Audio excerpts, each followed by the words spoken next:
Le temps maintenant avec un voyage dans les années 20. À l'époque, le tennis se jouait en blanc, pantalon pour les hommes, jupe longue pour les femmes et raquette en bois, bien sûr. La Baule a décidé de rendre hommage à cette belle époque avec un tournoi qui nous ramène donc 90 ans en arrière.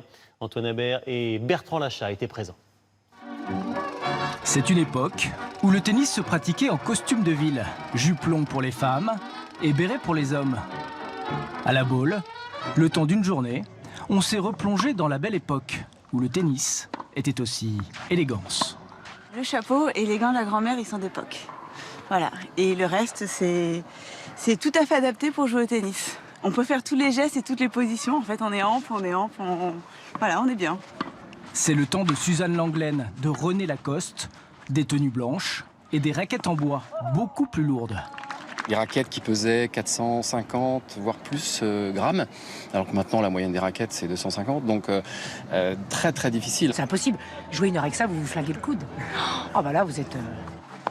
Il y avait les raquettes en bois et un style dont Henri Lecomte est nostalgique. La première fois que tu rentrais sur le terrain, c'était comme ça, quoi, tu vois. T'avais pas de thermobag.